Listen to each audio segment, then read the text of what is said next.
Que le Seigneur vous bénisse, alléluia. Que le Seigneur vous garde. Au nom de Jésus-Christ, alléluia. Aujourd'hui, si vous voulez bien, nous allons étudier le baptême d'eau, le mode du baptême. Nous allons étudier le mode du baptême, si vous le voulez bien. L'apôtre Paul disait aux disciples qu'il avait rencontrés dans les contrées d'Éphèse, il leur disait, mais de quel baptême avez-vous été baptisés? Nous pouvons voir ceci dans Actes 19, 1 à 5. De quel baptême avez-vous donc été baptisés? Alors aujourd'hui, nous allons voir comment Jésus a baptisé, comment ses disciples ont baptisé d'eau, alléluia. Nous allons tout étudier la parole du Seigneur et en prendre note. Bien sûr, comme je le dis toujours, pour celui qui a des oreilles, la parole de Dieu lui est adressée, alléluia. Alors, nous allons remonter dans la parole du Seigneur, dans l'Ancien Testament, où Dieu promettait de répandre sur ses disciples une eau pure. Alléluia. Dans l'Ancien Testament, il nous est dit que l'Éternel répandra une eau pure sur ses disciples. Alléluia. Et qu'il nous purifiera de toutes nos idoles et de toutes nos souillures. Il est dit, je vous donnerai un cœur nouveau et je mettrai en vous un esprit nouveau. Alléluia. Et j'ôterai votre cœur de pierre et je vous donnerai un cœur de chair. Amen. Et je mettrai mon esprit en vous. Et je ferai en sorte que vous suiviez mes ordonnances. Je ferai en sorte que vous suiviez mes ordonnances. Et que vous observiez et pratiquiez mes lois. Amen. Alors, ce verset, ces passages, on le retrouve dans l'Ancien Testament, dans Ézéchiel 36, 25, 26, 27. Je répète, alléluia, dans Ézéchiel 36, versets 25, 26, 27. Et bien sûr, ce que le Seigneur promettait, ça s'est produit à la Pentecôte, où la parole de Dieu nous dit, ils furent tous remplis du Saint-Esprit. Alléluia. Ils furent tous remplis du Saint-Esprit. Dans Acte 2, 1, Acte 2, verset 1, 3, 4. Acte 2, verset 1, 2, 3, 4. Alléluia. Alors il ne nous a pas parlé d'eau dans ces passages, parce que les disciples auparavant avaient déjà été baptisés par Jean le Baptiste. Les passages où nous trouvons l'eau associée à l'esprit, se trouvent dans Acte 10, 44 à 48. Acte 10, verset 44-48. Alléluia. Verset 44, comme Pierre prononçait encore ces mots, le Saint-Esprit descendit sur tous ceux qui écoutaient la parole. C'est vrai que quand on écoute la parole de Dieu, c'est là que le Saint-Esprit descend. Parce qu'on néglige pas la parole, on l'écoute, alléluia. Et c'est là que Dieu bénit. Pour ça que le Seigneur a dit, il faut entendre avec ses oreilles. Amen. Alors la parole de Dieu nous dit, tous les fidèles circoncis qui étaient venus avec Pierre furent étonnés de ce que le don du Saint-Esprit soit répandu sur les païens. Le don répandu sur les païens. Mais le Seigneur, il parle toujours de répondre, parce que ça vient d'en haut, alléluia. Verset 47, alors Pierre dit, peut-on refuser l'eau du baptême? Peut-on refuser l'eau du baptême à ceux qui ont reçu le Saint-Esprit aussi bien que nous? Alléluia. Verset 48, il ordonna qu'ils soient baptisés au nom du Seigneur. Amen. Pierre ordonna, que ces païens convertis soient baptisés au nom du Seigneur. Mais vous me direz, pourquoi baptême par aspersion? Pourquoi pas baptême par immersion? La Bible ne nous parle pas de ça, la parole de Dieu ne nous parle pas de ça. Et la parole de Dieu non plus ne parle pas d'immersion. Elle parle beaucoup d'aspersion. Et la parole de Dieu nous dit que cela se fera sur la parole de 2 ou 3 témoins. Immersion, ce n'est pas du Seigneur, comme nous allons voir, plus loin dans cette étude. Alléluia, que le Seigneur vous bénisse. J'espère que je me fais bien comprendre et que je parle assez doucement pour pouvoir me faire comprendre. Il est vrai que je parle un peu vite. Et là, aujourd'hui, eh bien, j'ai réglé cette vidéo. J'espère qu'elle sera de bonne qualité, parce que l'autre vidéo que j'ai fait, j'avais pas encore trop l'habitude. Mais là, j'espère que le Seigneur vous bénisse davantage. Alléluia. Alors, pourquoi baptiser par immersion? Eh bien, tout d'abord, la parole de Dieu nous dit que Jésus est né sous la loi. Jésus est né sous la loi. Galates 4.4, né d'une femme, né sous la loi. Donc Jésus est né sous la loi. Mais il faut bien faire attention à ce que je dis, né sous la loi, parce que tout a été fait sous la loi de Moïse. Les baptêmes, tout. Alléluia, c'est ce que nous allons voir. D'ailleurs, cette étude, elle est là pour nous instruire. Alléluia. Alors Jésus, la parole de Dieu nous dit, étant enfant, il a été circoncis le 8e jour selon la loi de Moïse. Et il fut présenté au Seigneur, alléluia, selon la loi de Moïse, et Marie, sa mère, offrit en sacrifice deux tourterelles pour son impureté, selon la loi de Moïse. Parce que la parole de Dieu nous dit parce que la parole de Dieu nous dit qu'une femme, quand elle a couché, eh bien, c'était son flux, du sang, et ci, et ça, eh bien, il fallait, pour son impureté, donner, si elle était pauvre, deux tourterelles. Ça c'est écrit dans la loi de Moïse. Et là, Luc 2, versets 21 à 24, Luc 2, versets 21 à 24, eh bien, nous dit de même, c'est ce qu'a fait Marie. Et la loi, voici ce qu'elle dit, la loi, eh bien, c'est le Lévitique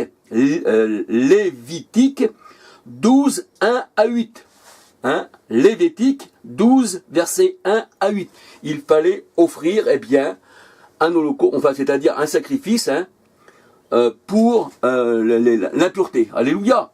Eh bien, ça a été accompli par Marie. Alléluia, parce que c'était une femme très, comment je pourrais dire, qui était très obéissante à la loi. Alléluia. Et la parole de Dieu nous dit que Jésus-Christ, étant bébé, 8e jour, fut circoncis selon la loi de Moïse. Alléluia. Et la parole de Dieu nous dit que Jésus, notre Sauveur, a attendu, selon la loi de Moïse, d'avoir 30 ans pour entrer dans son ministère. Alléluia. Parce que la loi de Moïse, eh bien, nous dit qu'il fallait, pour rentrer dans un ministère, pour servir l'Éternel, avoir 30 ans. Alléluia. Et Jésus, eh bien, a observé cette loi. Alors, on peut lire dans Luc 3, 23. Alléluia. Luc 3, 23. Ça, c'est le Nouveau Testament. Jésus observe la loi. Alléluia. Et dans l'Ancien Testament, voici ce que disait la loi. Dans Nombre 4, verset 3. Nombre 4, verset 3. Et 1 Chronique 23, 3 nous dit qu'il fallait avoir 30 ans pour entrer au ministère. Alors Jésus, bien sûr, a attendu 30 ans et est rentré dans son ministère. Alléluia.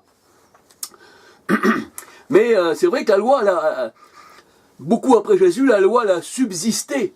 Je pourrais dire même elle a subsisté jusqu'à Paul même encore un peu plus loin.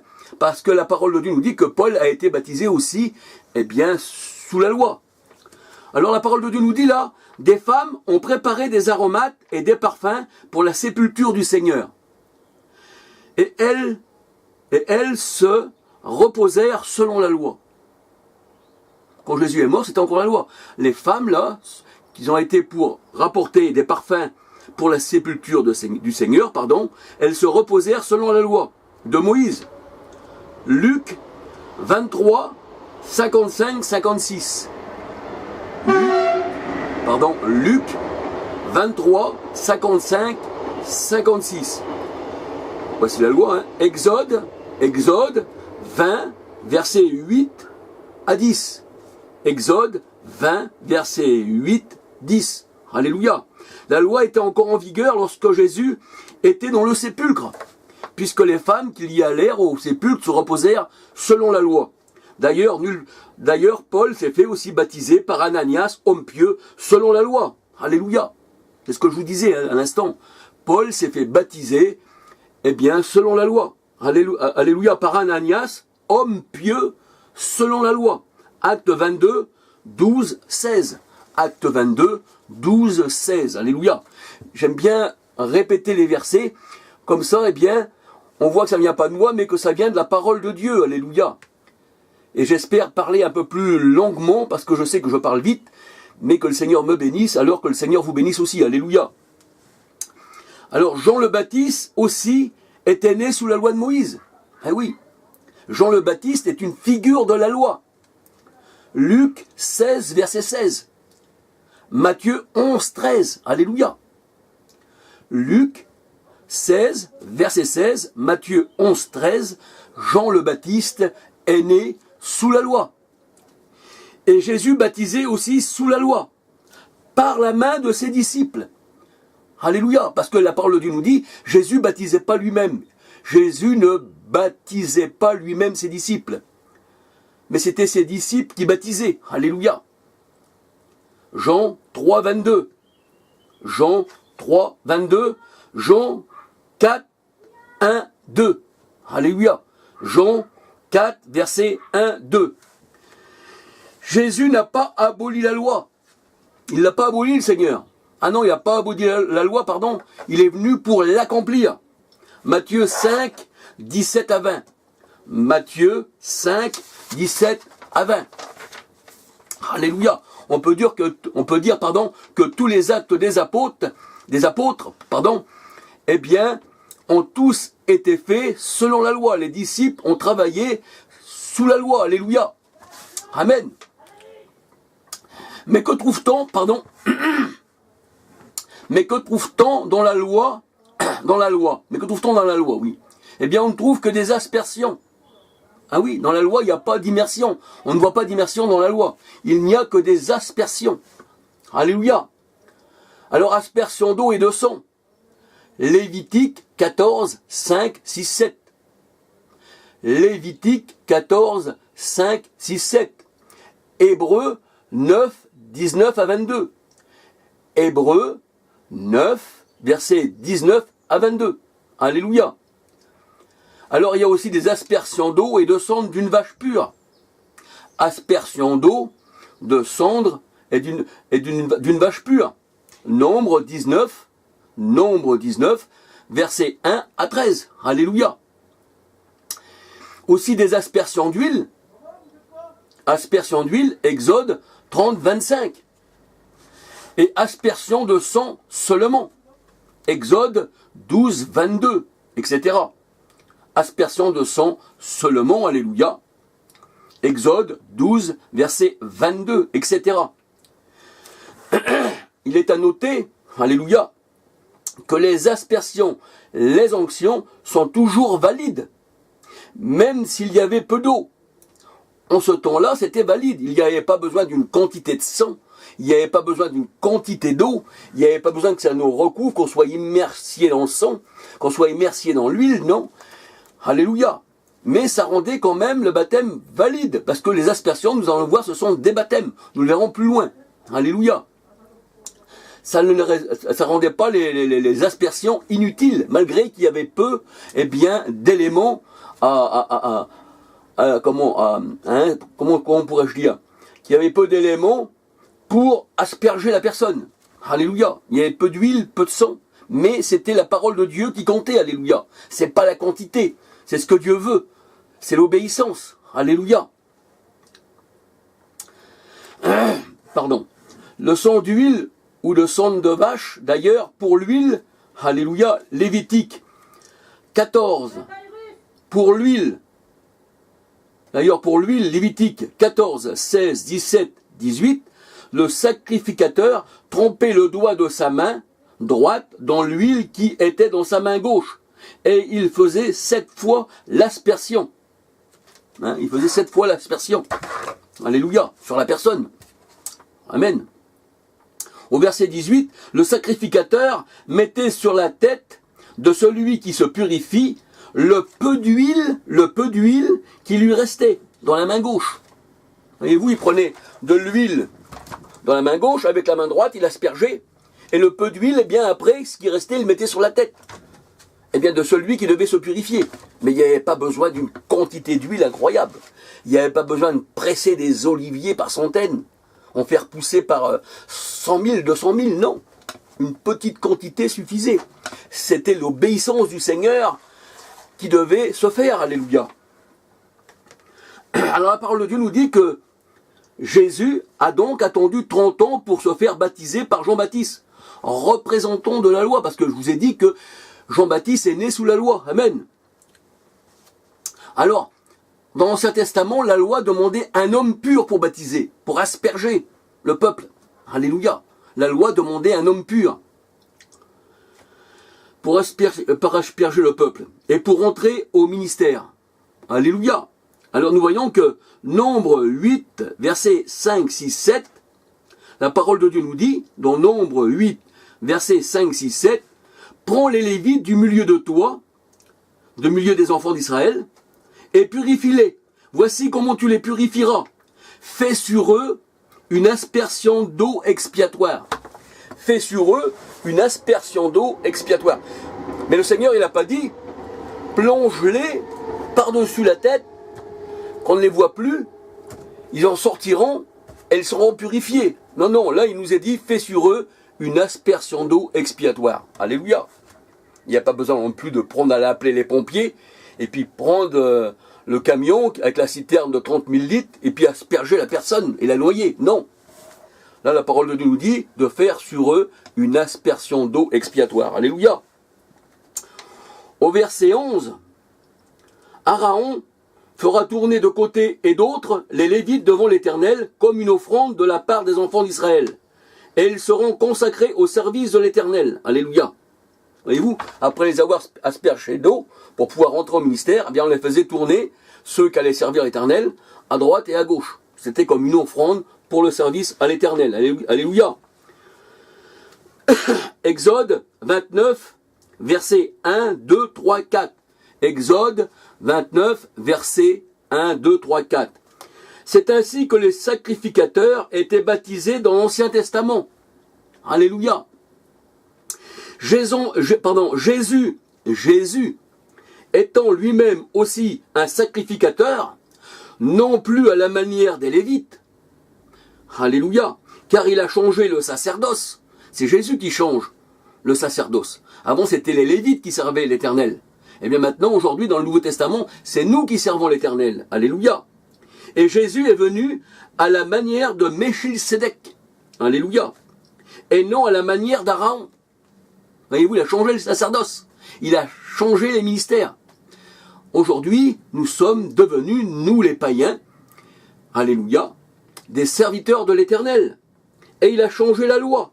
Jésus a changé le sacerdoce et il a changé une part de la loi de Moïse, pas toute la loi, mais il est venu la changer pour que nous puissions être comptés parmi les serviteurs de Dieu. Alléluia. Donc c'est nous, dans le Nouveau Testament, qui sommes devenus un royaume de sacrificateurs. Alléluia. Mais le Seigneur Jésus a changé la loi, c'est vrai. Il ne vient pas à la manière d'Aaron, parce qu'il est de la tribu de Juda. Il est de la tribu de Juda. Alléluia. Et nous voyons que la tribu de Juda, eh bien, la parole de Dieu nous dit que c'était pas elle qui faisait le service de l'Éternel, c'était les Lévites. Alléluia. Hébreux 7, verset 11. Hébreux 7, 11. Alléluia. À 15. Hébreux 7, 11 à 15. Et il a fait maintenant de nous, Apocalypse 1, verset 6. Et il a fait maintenant de nous, il a fait maintenant de nous, Apocalypse 1, verset 6. 1 Pierre 2, verset 5, 9, 10. 1 Pierre 2, verset 5, 9, 10. Eh bien, une race royale, un sacerdoce royal, alléluia, nous sommes devenus des sacrificateurs. Et les Lévites n'ont plus cette fonction. Alléluia. Maintenant, c'est nous. Il a changé cette loi. Il a dit maintenant, voici, eh bien, je me suis choisi un peuple nouveau. Eh bien, ça sera les Juifs pris d'entre les Juifs convertis, les païens convertis, qui serviront l'Éternel. Alléluia. La loi, demandait un homme pur pour pratiquer l'aspersion. La loi demandait un homme pur pour pratiquer l'aspersion. Pardon. Nombre 19, 2, 9 à 21. Nombre 19, 2, verset 2, il nous est dit, voici la loi. Alors, Nombre 19, 2, 9 à 21. On comprend mieux pourquoi Jean-Baptiste était rempli du Saint-Esprit dès le sein de sa mère. Puisqu'il fallait un homme pur pour asperger, eh bien la parole de Dieu nous dit que Jean-Baptiste était rempli du Saint-Esprit dès le sein de sa mère, mais c'était pour une fonction. Parce que s'il était rempli du Saint-Esprit, eh bien, il est évident qu'il était pur, Jean-Baptiste. Alléluia. Jean-Baptiste était pur, il était rempli du Saint-Esprit. Et il baptisait, amen. Luc 1, verset 15. Luc 1, verset 15. Alléluia. Pardon, j'ai quelque chose, mais ça ne va pas passer. C'est toujours comme ça qu'on parle du Seigneur. Alléluia. À noter que Jean-Baptiste n'a pas été baptisé d'eau. Du moins, la parole de Dieu n'en parle pas. Mais nous laisse un doute. Matthieu 3, verset 14-15. Mais la parole de Dieu nous laisse un doute. Pour le baptême de Jean-Baptiste. On ne parle pas qu'il a été baptisé. Mais ça nous laisse un doute. Alléluia. Matthieu 3, verset 14-15. Alléluia. Mais les Juifs s'attendaient à ce que quelqu'un vienne baptiser. La question demandée par les Juifs nous le font penser. La question demandée par les Juifs nous le font penser. Voici ce qu'ils disent. Alléluia, à Jean-Baptiste. Pourquoi donc baptises-tu si tu n'es pas le Christ, ni Élie, ni le prophète? Pourquoi donc, Jean-Baptiste, tu baptises si tu n'es pas le Christ, ni Élie, ni le prophète? Pourquoi donc tu baptises? Jean